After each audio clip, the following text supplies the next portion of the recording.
કર્યું, બ્રહ્માસ્ત્રને વાળી દીધું.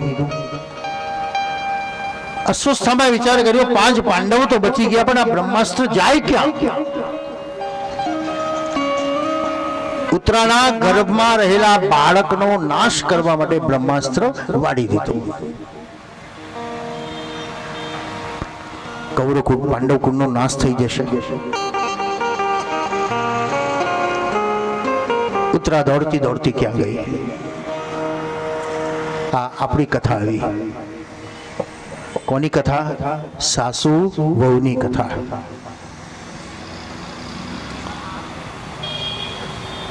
દોડતી ઉતરાય આવી દ્રૌપદીની, તું માં મારા પેટમાં બળતરા થાય છે, માં મને બચાવો બચાવો, બળતરા થાય છે બળતરા થાય છે.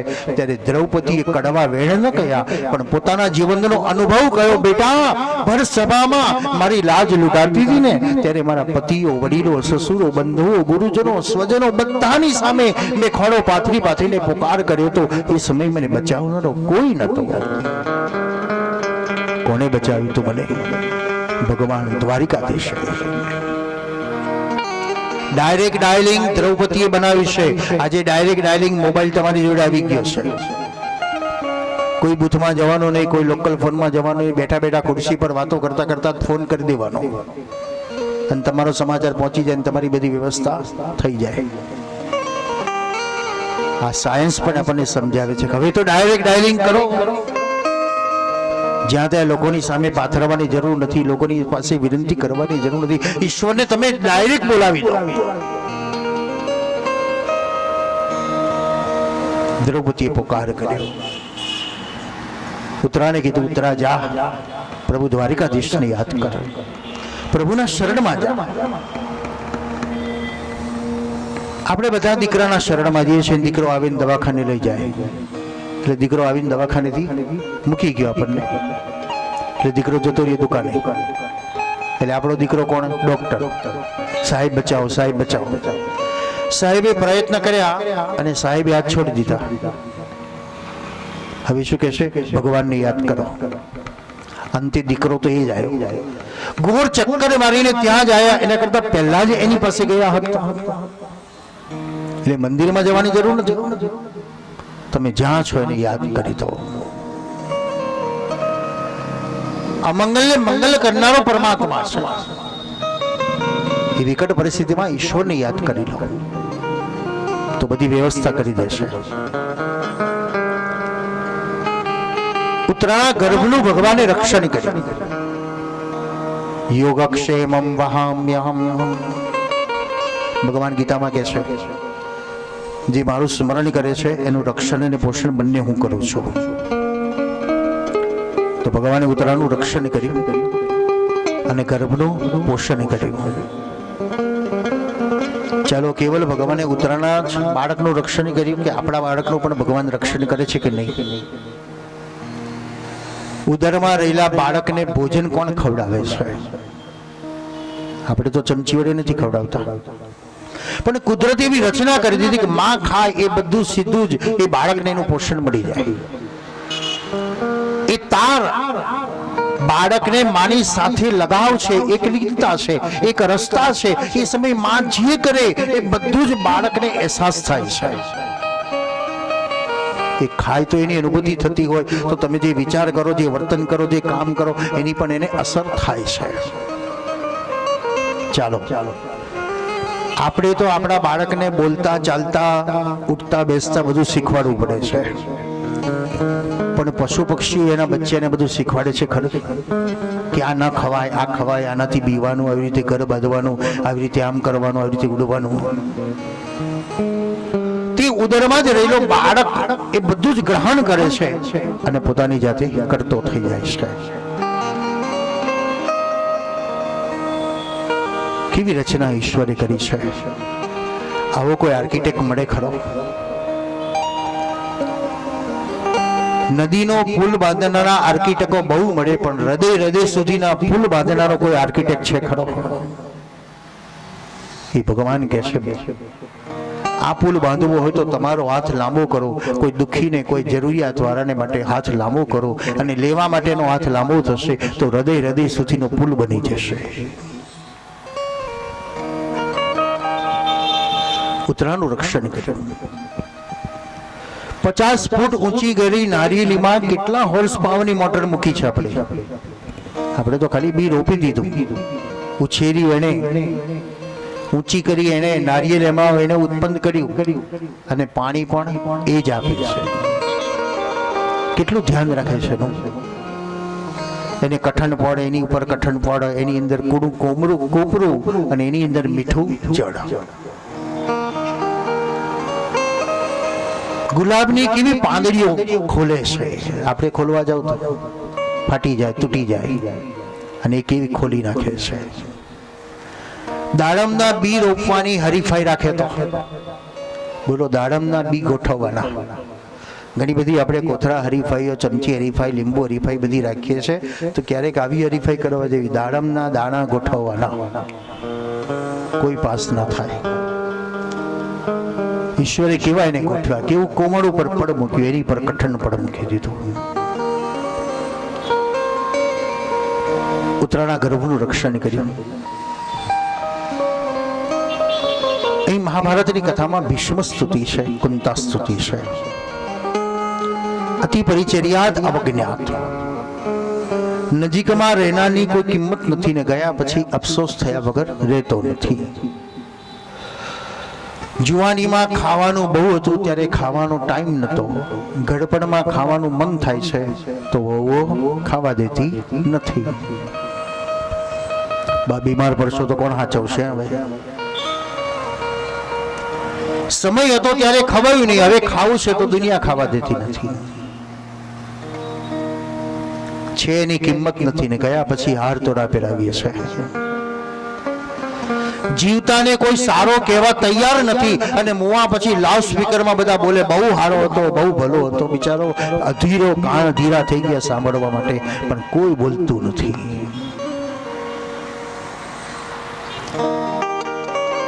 પછી અફસોસ થાય છે ને. કુંતામાને આવો અફસોસ ન કર્યો. જાગ્યા ત્યાંથી સવાર ભલે 6 વાગે પડી, પણ 8 વાગે જાગે એટલે આપણી સવાર 8 વાગે જ કહેવાય. હવે શરૂ કરતો. પહેલી વાર કુંતામાને થયું આ મારો ભત્રીજો ન હોય, આ મારો ભગવાન છે. વિદિતોષી ભગવાન સાક્ષાત વસુદેવ દેવક્યામ ગૃહે. આ ભત્રીજો, અત્યાર સુધી મેં ભત્રીજો કહ્યું, પણ આ ભત્રીજો નહીં, અમારો ભગવાન છે. અને એ ભગવાનની અનુભૂતિ થઈ તો કેવી ભૂખ લાગી. બીમારીનો રોગ જતો રહે તો ભૂખ કેવી લાગે છે. એમ કુંતામાને જે ભૂખ લાગી, પણ ભક્તિની ભૂખ લાગી. આપણને ભૂખ લાગી છે, સંપત્તિની ભૂખ લાગે તો ખાવા પીવાનું યાદ નથી આવતું, છોકરા બૈરા પરિવાર કોઈ યાદ આવતું નથી, બસ રૂપિયા રૂપિયા રૂપિયા. તો કુંતામાને ભક્તિની ભૂખ લાગી. કોઈ યાદ નથી, કોઈ ભય નથી, કોઈ ક્ષોભ નથી, કોઈ દુઃખ નથી. અને ભક્તિમાં જ્યાં સુધી માણસ બાળક નથી બનતો ત્યાં સુધી ભગવાનની સુધી પહોંચી શકતો નથી. બાળક નથી બનતો ત્યાં સુધી ભગવાન સુધી પહોંચી શકતો નથી. બાળક એટલે વિચારથી બાળક, બુદ્ધિથી બાળક, નિખાલસતા, નિસ્પૃહતા, નિર્વિકારતા.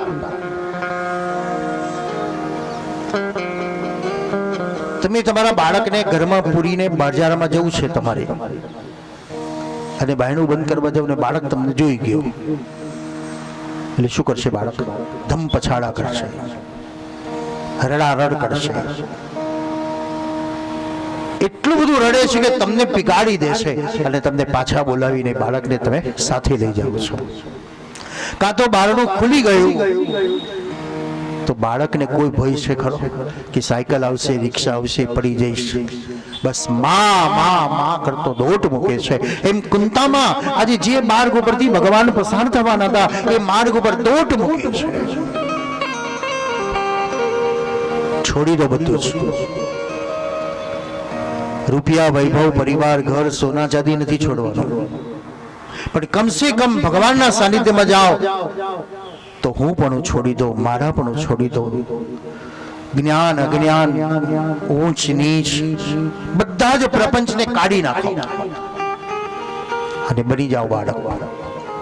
નષ્ટો મોહ સ્મૃતિ લબ્ધવા કરીશે વચનમ તવ. શરણમાં આવી જાઓ, એના આશ્રિત થઈ જાઓ. કુંતામાં રાહ ઉપર ઉભા રહ્યા છે. ભગવાનનો રથ ત્યાંથી આવ્યો. ભગવાને વિચાર કર્યો, માં જે મને પગે નથી લાગી, પગે લાગવા આવ્યા છે, મને આશીર્વાદ આપવા આવ્યા છે, લાવો માને પગે લાગી દઉં. જે ભગવાન રોજ માને પગે લાગે અને માં એને આશીર્વાદ આપે, આજે એનાથી ઉલટું થઈ ગયું કે ભગવાન રથમાંથી નીચે ઉતરવા જાય અને કુંતામાં પ્રભુના ચરણમાં ઢળી પડ્યા.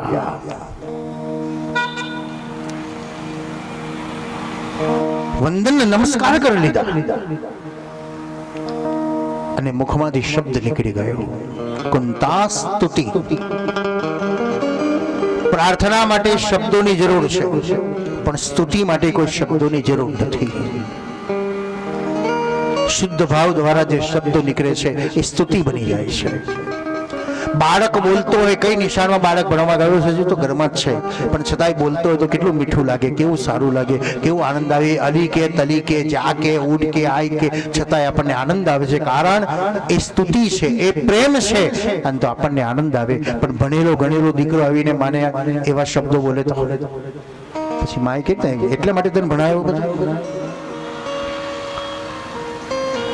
કારણ ત્યાં પ્રેમ નથી. કુંતા સ્તુતિ થઈ.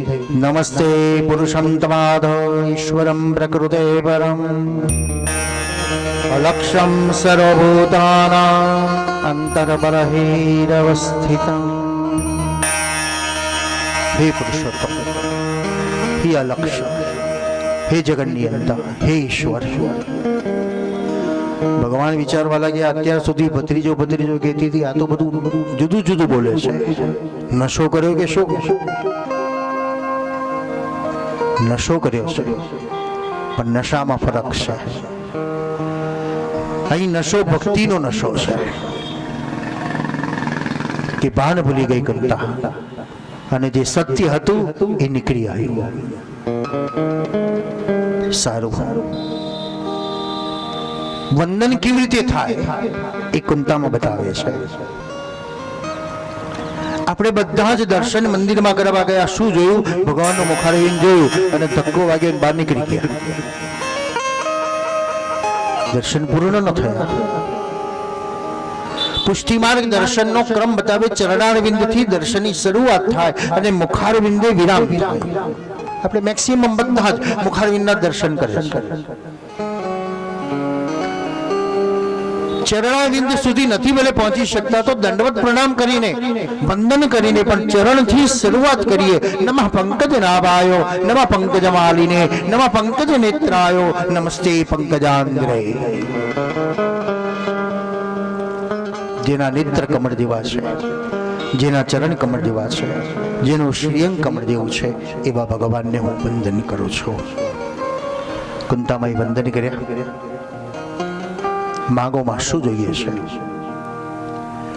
એક રામાયણમાં વિભીષણે માગ્યું છે અને એક શ્રીમદ ભાગવતમાં કુંતામાએ માગ્યું છે. આપણા બધાનું માગવાનું જુદું છે. આપણે તો ભગવાને કહી, ભગવાન કાલે કહી દીધું તો સારું થતો, તો લિસ્ટ લખીને આવે ને. જે વિભીષણે ને કુંતાએ માગ્યું છે, વિભીષણે કીધું, ભગવાન આપનું સ્મરણ ન ભૂલું એવો મને આશીર્વાદ આપો, હું આપને ન ભૂલું. અને કુંતાએ કીધું, વિપદા સંતોના શશ્વત તત્ર તત્ર જગદગુરુ ભવતો દર્શનમ યસ્યા પુનર્ભવ દર્શનમ.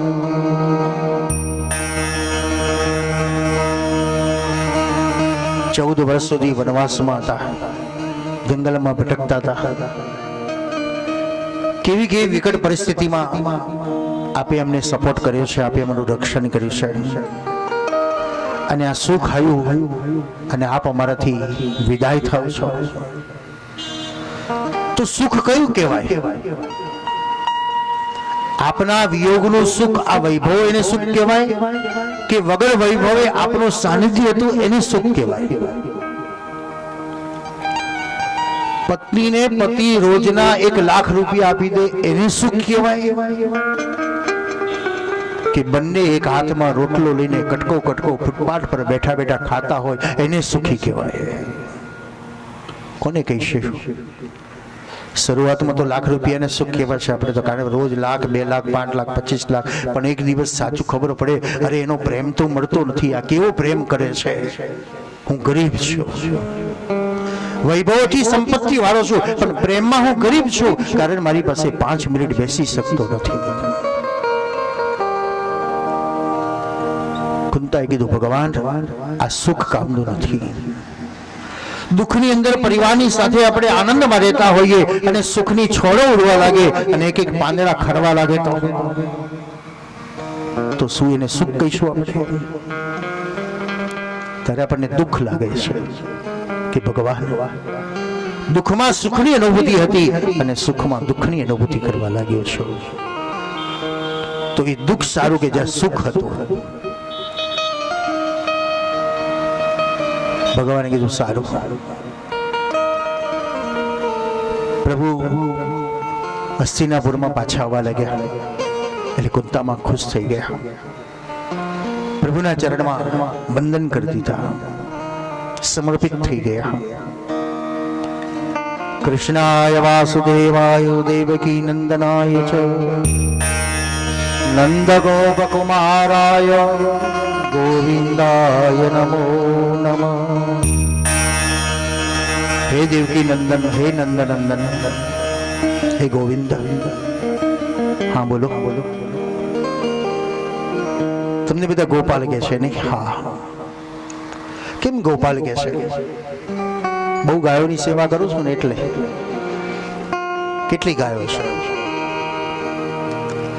કન્યો કે મને ખબર નથી કેટલી ગાયો છે, કારણ કે ગણી શકાય નહીં એટલી બધી ગાયો છે. એક સમયનું ધન કયું હતું? આજકાલનું ધન એટલે સોના ચાંદી રૂપિયા બધું ધન બની ગયું. ધન તેરસ નો અર્થ શું છે? ધન એટલે ગોધન. ગોધન સાયંકાળે જયારે ગાયો જંગલમાં આવતી હોય એને જે ગોધન કહે છે, એ ગોધનની પૂજા કરવાની. આપણે બધા સંપત્તિની પૂજા કરીએ, કારણ ગાયો હવે રાખતા નથી.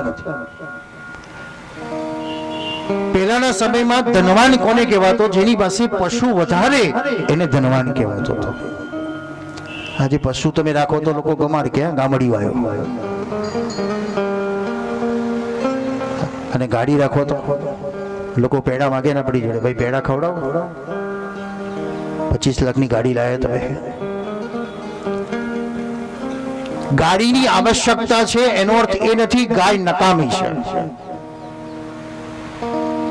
જો સુખી થવું હોય તો ભલે તમારા બંગલે ગાડી રાખો, પણ જ્યાં ગાય છે ત્યાં કમસે કમ તમારો હાથ તો લાંબો કરો, તો તમારા થકી ગાયનું પોષણ થશે, તો તમે એ રીતે પણ આધ્યાત્મિક રીતે પણ સુખી છો અને બાહ્ય દ્રષ્ટિ આર્થિક રીતે પણ સુખી છો. અન્ય પ્રાંતો કરતા મને એવું લાગે છે કે ગુજરાતમાં ગૌ સેવા પ્રત્યે થોડોક અજ્ઞાનતા છે. આપણે બધા મંદિરોમાં કરોડો રૂપિયા વાપરીએ છીએ. કોઈ પણ ધર્મવાળો આવીને કે મારે મંદિર બાંધવું છે તો થોડાક સમયમાં કરોડો રૂપિયા થઈ જાય. પણ જે કાર્ય કરવાની જરૂર છે, જે કાર્ય આપણા ભગવાન કૃષ્ણએ આરાધ્ય કરી છે, એ કાર્યની અંદર આપણે પાછા કેમ પડીએ? કૃષ્ણની આરાધના કરું છું, કૃષ્ણની સેવા કરું છું, ને કૃષ્ણએ જે કામ કર્યું છે એ કામમાં મને નાનમ કેમ આવે? હું તનથી ન કરી શકું તો મનથી કરું, મનથી ન થઈ શકે તો હું ધનથી એની સેવા કરું. આવશ્યક છે. પહેલાના સમયને યાદ કરો તો આપણે જમતા પહેલા એક રોટલી સાઈડમાં મૂકતા હતા. હવે બધું આપણે જ ખાવા લાગ્યા છે. ગાયને કૂતરાની રોટલી મુકાતી હતી, એટલે ગામડામાં રહેતા હતા અને ત્યાં ગાય કૂતરા આવે ને આપણે મૂકી દેતા હતા. પછી હવે તો શહેરોમાં ગાય કૂતરા આવતા નથી, એટલે બધું આપણે જ ખાવા લાગ્યા. એટલે ગાય આપણે બની ગયા, કૂતરા આપણે બની ગયા, માણસે આપણે જ બની ગયા. એક પોષણ ઇનડાયરેક્ટલી વૈદિક માર્ગ દ્વારા આપણા દ્વારા એ સેવા કરાવતા હતા કે જે કૂતરું આપણું રખેવાળી ફરિયાનું કરતું હતું, ગાયના પોષણથી એને એક ઉર્જા મળતી હતી, ખેતીની અંદર પ્રકામ આવતો હતો, એનું વાછરડું, એનું દૂધ, એનું અમૃત મળતું હતું, એનું છાણ એ આપણને ખાદ્ય પદાર્થના રૂપમાં મળતું હતું અને ગાયોનું પોષણ અને સેવા થતી હતી. આજે બધું લુપ્ત થઈ ગયું. મુંબઈ જેવા શહેરમાં તો ગાયને શોધીએ ન મળે. તો હજુ કદાચ રબારીની ગાય રખડતી કંઈક આવી જાય, પણ મુંબઈ જેવા શહેરમાં તો કશું જ ન મળે. તો જરૂર છે જ્યાં છે ત્યાં આપણો હાથ લાંબો કરવાની જરૂર છે. ઘણા નવા વિચારો વિદ્યાનગરના યુવાનો આપે છે, અમારા કૃષ્ણાશ્રી આશ્રમમાં આવે છે અને ફોન કરીને કે અમારી બર્થડે અમારે ઉજવવી છે, વૃદ્ધાશ્રમમાં વૃદ્ધોને ભોજન કરાવીને, ગાયોને ઘાસ ખવડાવીને. આ વિચાર પ્રશંસનીય છે અને સમાજને પણ આવો વિચાર જાગવો જોઈએ કે પ્રતિવર્ષ હું લાખો રૂપિયાની પાર્ટીઓ આપું છું તો એકવાર ગાયોના ઘાસના અનામત ફંડ પેટે આપું, તો વૃદ્ધાશ્રમના મિષ્ટાન ભોજન, સાદા ભોજન પેટે હું જમા કરાવું અને દર વર્ષે મારી બર્થડેમાં ગાયોને દાનખાંડની સેવા થાય, ઘાસની સેવા થાય, વૃદ્ધોને ભોજનની સેવા થાય, બાળકોને ભોજનની સેવા થાય. એક નવો વિચાર સમાજને આપવાની જરૂર છે.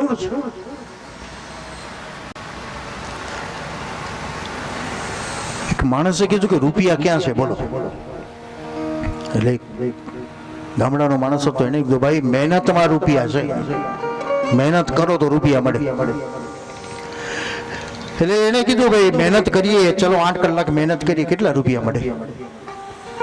મજૂર 8 કલાક મહેનત કરે તો કેટલા? અત્યારે 500-600.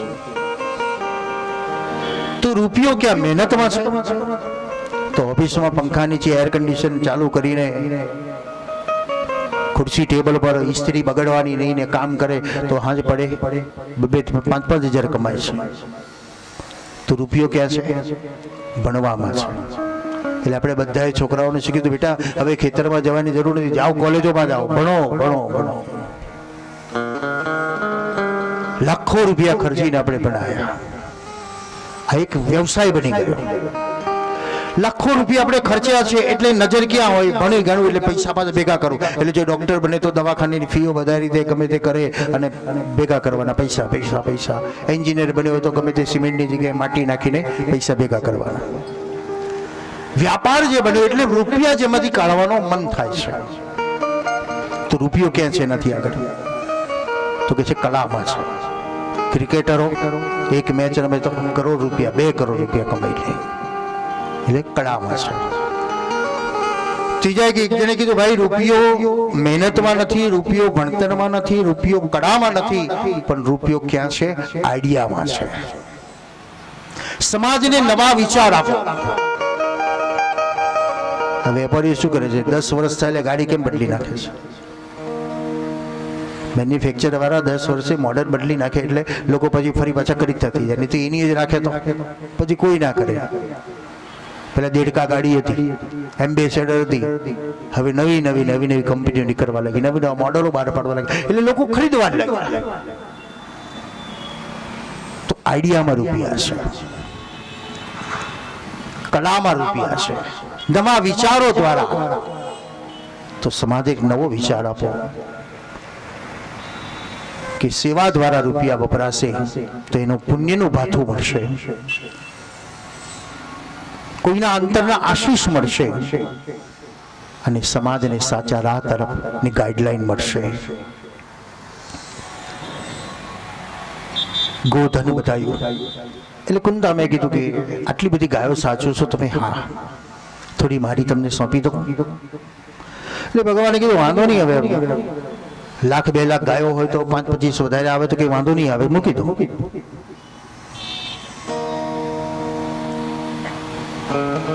પણ મારી ગાય કઈ છે? બોલો, આવી બધી ગાયો તમે મંદિરમાં મૂકવા જાઓ છો? ઠાકોરજી ગાડી 4 પગવારી મૂકવા નથી જાય, પણ કેવી મૂકવા જશો? ઠાકોરજી છોકરો પરીક્ષા આપવા જાય છે, પાસ થાય એવી આશીર્વાદ આપજો. એટલે આ છોકરાની ગાય તમે મૂકી દઈ. દીકરીના સગપણ થતા નથી, એ ગાય મૂકી દીધી. નોકરી કરવા જાય છે, સફળતા મળે, એ ગાય મૂકી દીધી. બહારગામ જાઉં છું, ઘર હાચવજો ઠાકોરજી, એટલે તારા ગાડી મૂકી દીધી ગાય. એ ઠાકોરજી તારા ગાડી બેહી રે. એક વૈષ્ણવે ઠાકોરજીને કીધું, ઠાકોરજી વ્રજમાં જવું છે. ઠાકોરજી કીધું જાઓ તારે વ્રજમાં, પણ વ્રજમાં જવું પણ મને તમારા દર્શન થવા જોઈએ. ઠાકોરજી કીધું સારું, દર્શન આપીશ ત્યાં. એટલે વૈષ્ણવ તો વ્રજમાં ગયો અને આદત પ્રમાણે કામ કરતો ગયો. 1 મહિના સુધી વ્રજમાં રહ્યો, પણ ક્યાંય ભગવાનના દર્શન જ ન થયા. ઘેર આવીને ફરિયાદ કરી ઠાકોરજીને, અરે ઠાકોરજી તમે આજ્ઞા કરી હતી કે મારા દર્શન ત્યાં થશે, અને તમારા દર્શન તો મને ત્યાં થયા જ નહીં. ઠાકોરજી કે શું કરું, હું તો ત્યાં આવવા તૈયાર હતો, પણ તું કહીને ગયો હતો ને મારું ઘર હાચવજો. એટલે હું ચોકીદાર બનીને બેસી રહ્યો હતો. આ બધી ગાયો તો આપણે સોંપીએ છીએ. એક નવી ગાય સોંપો, જે કુંતામાં કહે છે, ગોવિંદ ગોદ્વિજમુરા હરિહરાવતા યોગેશ્વરા અખિલ ગુરોર ભગવન નમસ્તે. હે ગોવિંદ. કુંતામાં એ નવું નામ પડ્યું, ગોવિંદ. ગો ઇન્દ્રિય યશસા ગોવિંદ. હે ઇન્દ્રિયોના સ્વામી, એ ગાયો રૂપિયા ઇન્દ્રિયો હું આપને સોંપું છું, તેથી તમે એના માલિક બન્યા માટે ગોવિંદ. મન બુદ્ધિ ચિત્ત અહંકાર એકાદશ ઇન્દ્રિયો પ્રભુને સોંપી દો.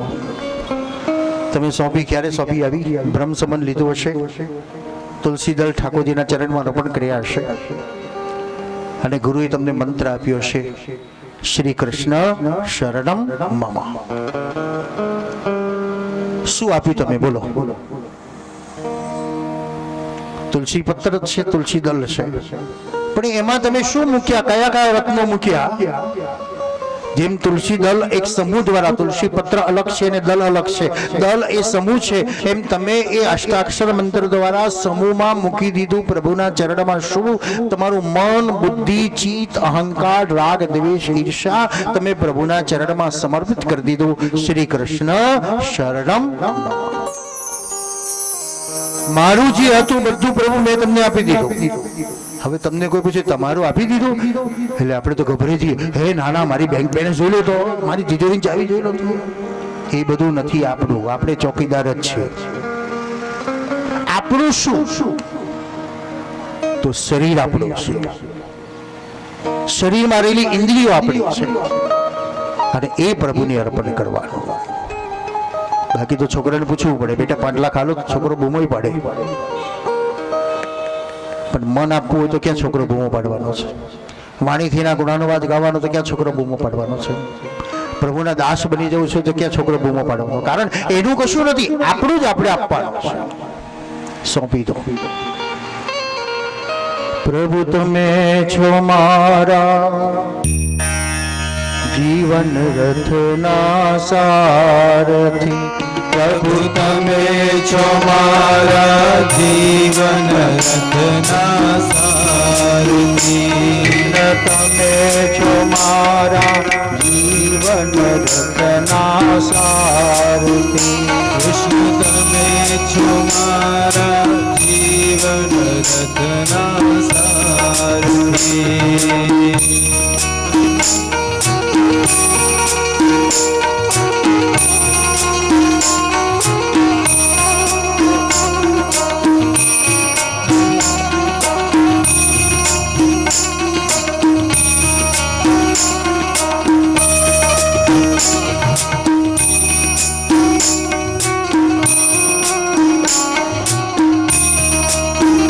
પ્રભુ તમે છો મારા જીવન રથના સારથી. કૃષ્ણ તમે છો મારા જીવન રથના સારથી. કૃષ્ણ તમે છો મારા જીવન રથના સારથી.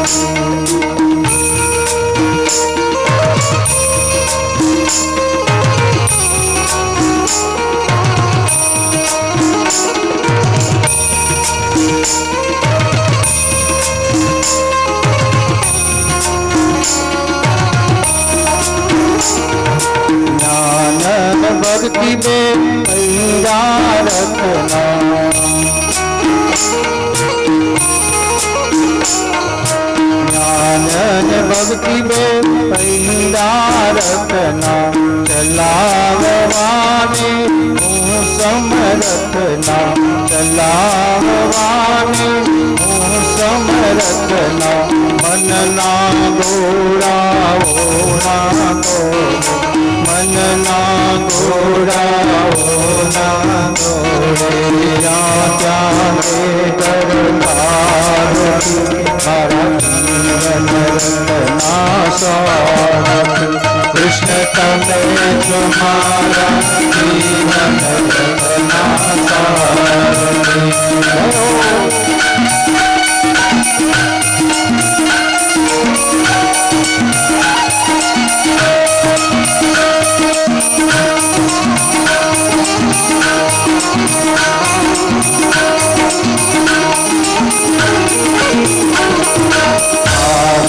તારું મનથી મારું તારું મનથી મારું તારું મનથી ભક્તિ કેરો ધન મોકો ભક્તિ કેરો ધન મોકો મનરું મારું બધું વિષય મનરું મારું જ્યાં જ્યાં મારા જીવન રત્ના કૃષ્ણ તમે મારા જીવન રત્ના પ્રભુ તમે મારા જીવન રત્ના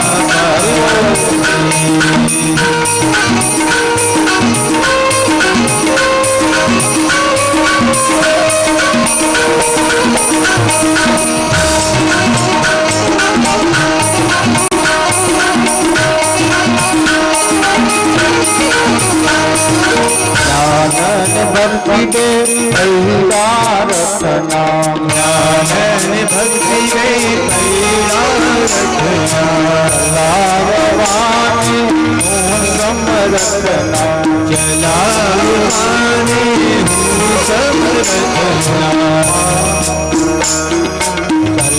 ચલાવવાને હું સમરથના મનના ગોળા મનના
રથમ સ્થાપયમેચ્યુત. શરીર એક રથ બનાવીએ, 10 ઇન્દ્રિયો એના પૈડા છે, ધર્મ અને ધર્મના 2 બળદ લાગેલા છે, કર્મરૂપી દોરડું છે, મન એનો સારથી બન્યો છે. તો રથમાં બેસાડીએ કોને? ભગવાનને બેસાડી દઈએ. એટલે ભગવાન ગીતામાં કહે છે રથ્યે અર્જુન તિષ્ઠતિ. અર્જુન હું રથમાં બેઠો છું, પણ ક્યાં છું? મધ્યમાં છું. અષ્ટસખાઓ પણ કહે છે ગવા મધ્યે વસામ્યહમ. શાસ્ત્ર કહે છે ગાયોની વચ્ચે ભગવાન બિરાજે છે. અષ્ટસખાઓ કે ઇતપે ગૌવા, ઉતપે ગૌવા, આગે ગૌવા, बीच में गौवा, श्याम गौवाओं के बीच में बैठा है. અને રેસિડેન્ટલી એડ્રેસ ભગવાનનું ક્યાં છે બોલો? આપણને તો એક જ ખબર છે, રેસિડેન્ટલી એડ્રેસ એટલે મંદિર. મંદિર એટલે ઓફિશિયલી એડ્રેસ. બોલો, ટાઈમ ટુ ટાઈમ જ જવું પડે. 9 વાગે દર્શન હોય એટલે 9 વાગે જ તમારે એપોઇન્ટમેન્ટ આપવી પડે, લેવી પડે. 12 વાગે દર્શન હોય તો 12 વાગે જ જવાય. તમે 9:30 પોણા 10 જાવ તો ઓફિસ બંધ થઈ જાય. પણ ગમે ત્યારે જઈ શકો અને મળી જાય એવી કોઈ રેસિડેન્ટલી એડ્રેસ તો ગૌશાળા. કે ભગવાન ગાયોની વચ્ચે બિરાજે છે, ગાયોના સાનિધ્યમાં બિરાજે છે, ગાયોની સાથે બિરાજે છે. કુંતામાએ પ્રભુને રથ સોંપી દીધો. હવે સ્વાભાવિક છે, દીકરો માને આપે એટલે માને ખુશ થાય છે કે જેવું મને આપી ગયો. પત્નીને આપે તો પત્ની ખુશ થાય. એમ ભક્ત ભગવાનને આપે તો ભગવાન ખુશ થાય છે. પણ આપણને રૂપિયા આપે તો ખુશ થાય છે. પણ ભગવાનને કુંતાએ પોતાનું સર્વસ્વ સોંપી દીધું. ભગવાન ખુશ થઈ ગયા. અને તેથી ભગવાન ગીતામાં સ્પષ્ટ કહ્યું છે પત્રમ પુષ્પમ ફલમ તોયમ યો મે ભક્તા પ્રયશ્ચતિ. નહીં તો ખરેખર તો એવું કેવું જોઈએ ને ભગવાને હીરા મોતી સુવર્ણ દાનમ યો મે ભક્તા પ્રયશ્ચતિ. ભગવાને આવું કહ્યું તો કેટલું સારું. એ લોકો સોના ચાંદી હીરા મોતી નથી માગ્યું છતાં લોકો આલે છે. પણ ભગવાને તો કીધું મને પત્ર આપો, પુષ્પ આપો, ફૂલ આપો. કારણ હીરા મોતી કદાચ બધા નહીં આપી શકે, પણ આ તો સામાન્યમાં સામાન્ય વ્યક્તિ પણ મને આપી શકશે. ફૂલ માટે તો કદાચ રૂપિયો બગાડવો પડશે, પણ તુલસી પત્ર માટે તો લોકો સામેથી કહેશે ભાઈ લઈ જાઓ, તુલસી જાઓ. પણ એક પ્રશ્ન થાય કે ભગવાનને ફળ કેમ પ્રિય બતાવ્યું, ફૂલ કેમ પ્રિય બતાવ્યું, તુલસી પત્ર કેમ પ્રિય બતાવ્યા? યો મે ભક્તા સમય પ્રિય. એવો ભક્ત મને બહુ જ ગમે. તો ભગવાન આપણને એનો મર્મ શું કહે છે, એનું આધ્યાત્મ શું કહે છે? ફળ વૃક્ષ ઉપર ઉગે છે. એને ધારણ કરનારો તપ કરે છે. ઠંડી, ગરમી, વરસાદ તમે પથરા મારો તોય સહન કરી દે. અને એના બદલામાં શું આવે આપણને? ફળ. ભગવાન કહે છે તું વૃક્ષ જેવો થઈ જા. વડલો કે ને, ઘરનો વડીલ એટલે વડલો કહેવાય છે. અને વડીલ હોય ત્યાં સુધી છોકરાઓનું કોઈ ટેન્શન હોતું નથી, કારણ બધું સંભાળી લે છે. પણ ના હોય ત્યારે ખબર પડે કે ભાઈ હવે કેવી રીતના વ્યવહાર કરવાનો, શું કરવાનું, કેવી રીતે જવાનું. તો ભગવાન કહે છે તું વૃક્ષ બન, સહન કરતો, પણ બીજાને ફળ આપ, બીજાને સુખ આપ. તો તું મને બહુ જ પ્રિય છે. તું ફૂલ બની જા. કાદવમાં કમળ ઉગે પણ કેટલું પ્રસન્ન છે, કાંટામાં ગુલાબ ઉગે પણ કેટલું પ્રસન્ન છે. એમ તું સુખમાં, દુઃખમાં, આપત્તિ વિપત્તિમાં તું પ્રસન્ન રહું ને તો મને બહુ ગમે છે. બોલો, ઘરમાં ઉતરેલી કડી જેવું મોઢું રાખે તો આપણને ગમે કોઈ? શું મોઢું આમ આના જેવું કરીએ? હસતા રહો ને, હસો ને. તો ભગવાન પણ આપણને કહે છે તું આવું ફૂલ જેવું બની જવું ને મને બહુ ગમે છે. તુલસી બની જા. તુલસીનો ગુણ નિરોગી છે. તુલસી કોઈને નડતી નથી. એમ ભગવાન આપણને ગુણ તુલસીમાંથી આપે છે કે તું કોઈને નડીશ નહીં ને તો પણ મને બહુ પ્રિય છે. કોઈને ભલું ન કરું તો વાંધો નહીં, કોઈનું કામ ન કરું તો વાંધો નહીં, પણ કોઈને નડીશ નહીં ને તો પણ તું મને બહુ ગમશે.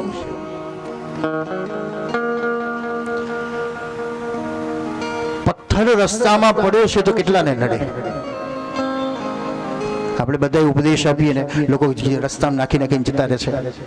ઠોકર વાગે તો બે શબ્દો બોલી નાખીએ, પણ આપણને ત્યાં વિચાર આવે ખરો કે અહીંથી લઈને એક બાજુ મૂકી દો તો ભગવાન કે તું મને બહુ પ્રિય છો, કારણ તું કોઈને નડ્યો નહીં. ક્યારેક નાની નાની વસ્તુ પણ માણસને મહાન બનાવી દે છે. એમાં આપણા ઘરનો જ અનુભવ છે. માનો સ્વભાવ હોય ટોક ટોક કરવાનો, કારણ દીકરાને ઘડવો છે અને આજના દીકરાઓને બધું ગમતું નથી. મા બહુ બોલ કરે, તું બહુ શીખામણ આપે છે. એટલે એક માં રોજ પોતાના દીકરાને વારે વારે ટોકે, બેટા લાઈટ બંધ કરી રૂમની. દીકરો હા મમ્મી કરી, જ્યાં જોઈએ તો ફરી લાઈટ બંધ કરી અને ભૂલી જ ગયો હોય દીકરો. લાઈટ બંધ કર, હાથ ધોયા પછી બેઝિક બરાબર બંધ કર. એટલે છોકરાને કહ્યું છો ને જતું પાણી નહીં, બંધ કરનાર. રસ્તામાં ઘરમાં કંઈક પડ્યું હોય ને દીકરો જતો, બેટા ફેંકી દે, એક બાજુ લઈ લે, મૂકી દે. આ રોજ માની આદત. અને દીકરાને રોજ માં ટોકે, ગમે નહીં પણ માં ટોકે એટલે પાછું કરવું પડે. દીકરો ભણ્યો ઘણ્યો, એક દિવસ જોબ માટે ઇન્ટરવ્યુ આપવા જવાનો છે અને રોજના નિયમ પ્રમાણે માના સ્વભાવ પ્રમાણે દીકરાને ટોક્યો, બેટા રૂમની લાઈટ બંધ કરી, જ્યાં જોઈએ તો લાઈટ બંધ કરી દે, બેઝિકનો નળ બંધ કરી દે, પેલું વચ્ચે પડ્યું છે એક બાજુ નાખી દે, કાગળિયું. દીકરો કે માં મારે જોબની ઇન્ટરવ્યુ છે, સમય થઈ ગયો, મારે મોડું થશે, હું નહીં પહોંચી શકું.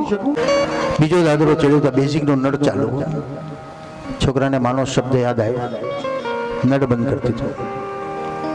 ત્રીજો દાદરો ચડવા જાય ને ત્યાં ડસ્ટબિન વચ્ચે પડ્યું, એક બાજુ મૂકી દીધું. બધાનો ઇન્ટરવ્યુ પતી ગઈ છે, ટાઈમ થઈ ગયેલો છે, છેલ્લો નંબર એનો છે.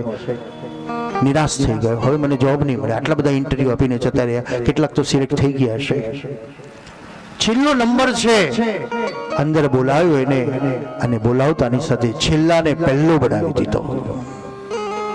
પેલો ફાઇલ આપવા જાય, સાહેબે કીધું મારે તારી ફાઇલ જોવાની જરૂર નથી, તને જોબ મળી ગઈ, એપોઇન્ટમેન્ટ આપી દઉં છું તને. પેલો કે સાહેબ પણ તમે મારું ઇન્ટરવ્યુ ના લીધું, ફાઇલ ના જોઈ, મારો પ્રોગ્રેસ તમે કઈ જોયો નહીં. સાહેબે કીધું મેં બધો જોઈ લીધો, આ સીસી કેમેરા છે ને એમાં બધો જ તારો પ્રોગ્રેસ દેખાઈ ગયો. ત્યારે એ બાળકને માના શબ્દો યાદ આવ્યા કે એ માં મને એ સમયે ઘડતી હતી ત્યારે મને નતું ગમતું, પણ આજ અથોડાએ આજે મને આ પોસ્ટ ઉપર મૂકી દીધો. આ એક કળા છે. કુંતાએ સ્તુતિ કરી, ભગવાન હસ્તિનાપુરમાં પાછા પધાર્યા. પણ ભગવાન કોના માટે પધાર્યા? આજે આપણે બધા સુખી છીએ, આપણા પિતાઓ કરતા પણ આપણે વધારે સુખી છે. કારણ એ સમયે સાયકલના ઠેકાણા નહોતા અને સાયકલ લાવે તો પેડા વેચતા હતા. આપણે 500 રૂપિયાની સાયકલ લાવે તો એ 25 રૂપિયાના પેડા લઈને વેચીએ. આજે એના આશીર્વાદથી આપણે 50-50 લાખની ગાડીઓ ફેરવતો થઈ ગયા. આપણા પુણ્ય બળથી નહીં, આપણી મહેનતથી નહીં, એનું પુણ્ય બળ છે. કારણ કયું પુણ્ય બળ? એનું નીતિનું પુણ્ય બળ હતું. એ પિતાઓ નીતિના માર્ગમાં ચાલતા હતા. આપણા દીકરાને પ્લેનોમાં ફેરવવા હોય તો હવે પાછું ગુજરાત સરકારે નવું ફ્લાઇટ ચાલુ કરી છે. 1 કલાકનું 50,000 ભાડું. તમારે વિદ્યાનગરમાં બોલાવી, બાકરોલ બોલાવી, આણંદ બોલાવવું હોય તો ફ્લાઇટ આવે, તમને લઈ જાય. અગાસીમાં ઉતરે એવી ફ્લાઇટો થઈ ગઈ. હવે ઇમરજન્સી 108 જેમ આવે છે એમ હવે ફ્લાઇટ આવશે, 25,000ના ભાડામાં તમને હોસ્પિટલમાં એડમિટ કરી દેશે. આ કોના પુણ્ય બળ છે? આ વૈભવ ને સુખ તો એ આપણા પિતૃઓ જે નીતિના માર્ગમાં ચાલતા હતા એનું પુણ્ય બળ. આપણને ચાન્સ મળ્યો છે, પણ જો આપણે નીતિ છોડી દીધી તો આપણે જ આપણા દીકરાઓને દુઃખી કરીશું. કારણ એમાં વિષ ભેળવનાર આપણે છે. અનીતિનું વિષ એટલું ખતરનાક છે કે વમળો તોડી નાખે છે. હસી હસીને કરેલા પાપ માણસ રડી રડીને ભોગવે છે. હસાવનારા તો હજારો હતા, પણ રડનારનો આંસુ લૂછનાર કોઈ મળતો નથી. કર્મણા ગહનો ગતિ,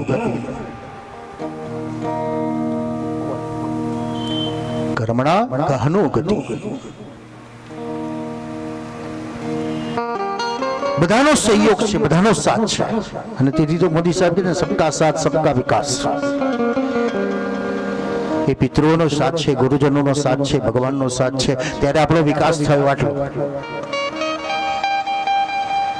હવે આપણે એ વિકાસને આગળ વધારવો હોય ને આપણા દીકરાઓને આના કરતા વધારે સુખ આપવું હોય તો નીતિના માર્ગમાં ચાલવું પડશે.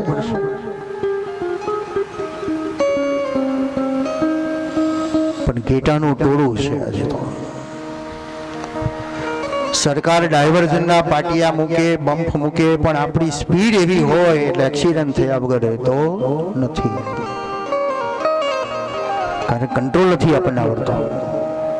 એ મનીતીની એવી સ્પીડ આવી જાય છે કે લાખોના કરોડોના ખરવોના પદ્મો કરી લો. આજે એક મેં મૂવી જોઈ, પાણીના ભૂંગરામાં 500ના બંડલો સંતાડેલા. બોલો કોઈને ખબર પડે? બે આ પાણીના ભૂંગરામાં 500ના બંડલો નાખેલા છે અંદર. એન્જિનિયર હતો, ગવર્મેન્ટનો એન્જિનિયર. એને તે રેડ પડી અને ભૂંગરા કાપ્યા તો અંદરથી ડોલો ભરાય પાણીની જગ્યાએ રૂપિયાના બંડલોની. તો એ સમાજ ક્યાં જશે? એનું સંતાન કેવું જશે? એ વ્યસની બનશે, વિનાશના રાહ તરફ જશે. કારણ રૂપિયો કેવી રીતે કમાવો એને જ્ઞાન નથી. એને તો તૈયાર રેડીમેડ મળી ગયું છે એટલે એને બગાડી નાખે છે. એક પિતાએ પોતાના દીકરાને વારસામાં મિલકત આપી છે, પણ દીકરો લાયક છે કે નહીં એની પરીક્ષા કરી. એટલે એક દિવસ પિતાએ કડક શબ્દોમાં દીકરાને કીધું, તારી જાતે રોજ 1000 રૂપિયા કમાઈને આવવાનું ઘેર. હવે જેને કામ ધંધો કર્યો નથી 1000 રૂપિયા ક્યાં કમાવા જાય? પરસેવો પાડ્યો જ નથી તો. એટલે પોતાના સગાવાલાને ઘેર જઈને કીધું 1000 રૂપિયા આપો ને. એટલે બધા સમૃદ્ધ માણસ એટલે બધા લે 1000 શું 2000 લઈ જા. સાંજે ઘેર આવી કીધું, લો પપ્પા 1000 રૂપિયા. એટલે પપ્પાએ બેઠા બેઠા કીધું, જા કુવામાં ફેંકી દે, પાણીના હવાડામાં ફેંકી દે ને. અને પેલા ફટ કરતા ફેંકી દીધા. બીજા દિવસે બીજા સગાને જાય, ત્રીજા સગાને જાય, ચોથા સગાને જાય. બધા સગાને ઘેર રોજ 1000 રૂપિયા લઈ આવે, પણ ફરી કોણ હાલે? પછી મિત્રો ચાલુ કર્યા, નાડોશી પાડોશી ચાલુ કર્યા, રસ્તામાં જતા હોય એને માંગે. પણ કેટલા દિવસ? એક દિવસ 1 રૂપિયો પણ મળ્યો નહીં. હવે શું કરે? હવે મહેનત વગર છૂટકો નથી. 3-4 કલાકે મહેનત કરીને 200-300 રૂપિયા કમાઈને ઘેર આવ્યો. એને કીધું, પપ્પા જે 1000 ની 400 રૂપિયા મળ્યા છે. કઈ વાંધો નહીં, ફેંકી દે કુવામાં, જા. રોજ તો સરળતાથી કુવામાં ફેંકતો હતો, પણ આજે ફેંકવાની હિંમત ન થઈ. અટકી ગયો. પપ્પા, હા તમે આ રૂપિયા કુવામાં ફેંકવાનો છો? ખબર છે રૂપિયા હું કેટલી મહેનત કરીને લાવ્યો? મારા હાથ જુઓ, ખુલ્લા પડી ગયા. 4 કલાક મેં મહેનત કરીને ત્યારે આટલા રૂપિયા મળ્યા. આ કુવામાં ન ફેંકો. પિતાએ કીધું, બેટા હવે તો આ મિલકતનો વારસદાર બની ગયો. દીકરાને સંપત્તિ કેવી રીતે કમાવી એ નથી શીખવાડી તો દીકરો સ્વચ્છંદ બની જાય છે. વ્યસન વિનાશના માર્ગમાં દીકરો જતો જાય છે. આપણે બહુ જ પ્રેમ પણ ક્યારેક છોકરાને બગાડે છે. ક્યારેક એની જાતેને કમાવાની ધગસ બતાવવાની જરૂર છે. બેટા કમાઈ લો, જાઓ, કામ કરો, ગમે તે કામ કરો, સારા કામ. જોબ એટલે જોબ. રસ્તો સાફ કરવો કે નાનું કામ નથી, સામાન્ય કામ નથી, એક જોબ જ છે. સામાન્ય કરેલું હશે તો મહાન કરવા માટે તો બધા જ મળી શકે છે. ભગવાન હસ્તિનાપુરમાં પધાર્યા કુંતા સ્તુતિથી, પાંડવોના પ્રેમના લીધે. અને ત્રીજું કારણ ભીષ્મની ઈચ્છા હતી.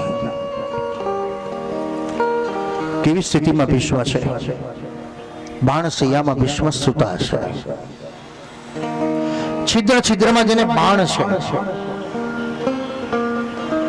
શંકરાચાર્ય કહે છે, અલિતમ દર્શન વિહીનમ જાતમ મંડમ વૃદ્ધસ્તાવત ચિંતામગ્ન સદપિન મંચત આશાપન્નમ. ભજ ગોવિંદમ ભજ ગોવિંદમ ભજ ગોવિંદમ ભજ મૂઢમતે.